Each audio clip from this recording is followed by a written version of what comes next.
안녕하세요. 수원외고 중국어과 차이나 북튜버 책리남 유석현입니다. 오늘 제가 여러분과 나누고 싶은 책은 바로 인민을 위해 복무하라입니다. 저는 이 책을 읽고 난 뒤 책의 제목을 나만을 위해 복무하라라고 바꿔보았는데요. 지금부터 그 이유에 대한 책 리뷰를 시작해보도록 하겠습니다. 가장 먼저 이 책은 어느 시대를 바탕으로 쓰였고 어떠한 배경을 가지고 있는지 간단하게 설명해드리도록 하겠습니다. 당시는 문화대혁명의 시대였습니다. 문화대혁명, 어디서 많이 들어보셨을 겁니다. 문화대혁명이란 1966년부터 1976년까지 마오쩌둥에 의해 주도된 운동으로 자본주의를 타파하고 사회주의를 실천하자는 운동입니다. 이 문화대혁명은 결국 실패로 돌아가게 되었지만 결과적으로는 마오쩌둥의 권력을 절대화하는 역할을 하였습니다. 그리고 제가 지금 소개해드리는 이 책은 이러한 문화대혁명 시기, 즉 절대적 권위와 사회주의 속에서의 불륜 이야기라고 할 수 있습니다. 문화대혁명 시대에 대해 조금 더 자세히 알아보기 위해 영상 하나를 시청해보도록 하겠습니다. 문화대혁명이 시작된 건 1966년 5월 16일. 지금으로부터 50년 전입니다. 홍위병을 앞세워 10년간 공식 사망자만 170만 명에 이르는 깊은 상처를 중국 사회에 남겼습니다. 1981년 중국 공산당은 문화대혁명에 대해 지도자의 착오로 일어났으며 당과 국가와 각 민족 인민에게 엄중한 재난을 가져온 내란이라고 규정했습니다. 다음은 책을 읽기 전 가장 중요한 요소인 제목에 대해 알아보겠습니다. 인민을 위해 복무하라. 为人民服务. 이 구절은 1944년 중국 최고 지도자인 마오쩌둥이 개인의 행복보다 혁명의 대의와 사회 공익을 위해 일해야 한다는 유명한 정치 슬로건입니다. 이 슬로건은 개인의 행복보다 사회 공익을 위해 일해야 한다는 의미를 담고 있습니다. 우리의 우다왕은 사단장의 집에서 1년째 근무를 하고 있습니다. 그러던 어느 날 다른 지방에 회의를 하러 간 사단장이 며칠간 집을 비우게 됩니다.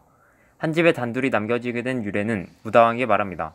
우다왕, 이 팻말이 제자리에 없으면 내가 시킬 일이 있다는 뜻이니까 2층으로 올라와.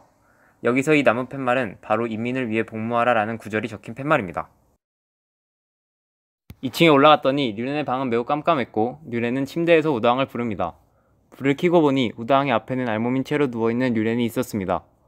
당황한 우다왕은 도망가고 류렌은 그런 우다왕을 마음에 들어하지 않습니다. 이에 류렌은 권력을 사용하게 됩니다. 우리 모두가 알다시피 류렌의 목적은 정해져 있었죠.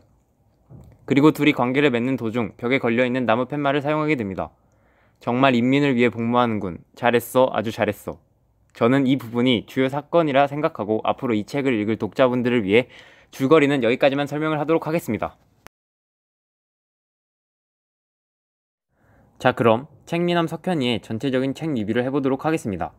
제목이 인민을 위해 복무하라인 만큼 이 구절을 중심으로 생각해보도록 하겠습니다. 가장 먼저 작가가 이 책을 통해 표현하고자 하는 것은 마오쩌둥의 공산당에 대한 비판이라고 생각합니다. 마오쩌둥의 사회주의를 위한 정치 슬로건은 개인의 욕구를 채우기 위한 수단으로 쓰이고 사단장의 밑에서 충성을 다하며 일해야 하는 우다왕은 결국 그의 아내와 불륜을 저지르게 됩니다. 이는 중국 체제를 간접적으로 비판하면서 사람들에게 사회주의의 문제점을 보여주는 것이라고 생각됩니다. 그리고 저는 우다왕 류렌의 행동과 두 남녀 사이의 불륜을 통해 사회주의의 한계를 표현했다고도 생각합니다.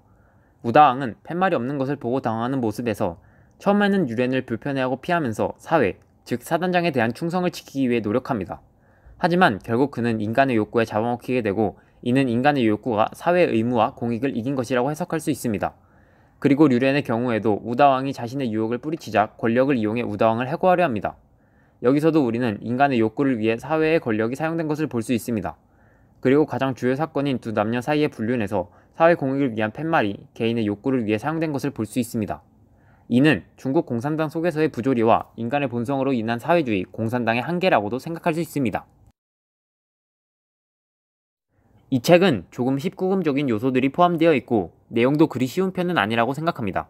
따라서 자신이 중국에 대해 관심이 있고 어느 정도 나이를 먹었다고 생각이 드시는 분들에게 이 책을 추천하고 싶습니다. 이상으로 책리남 유석현의 책 리뷰를 마치도록 하겠습니다. 감사합니다.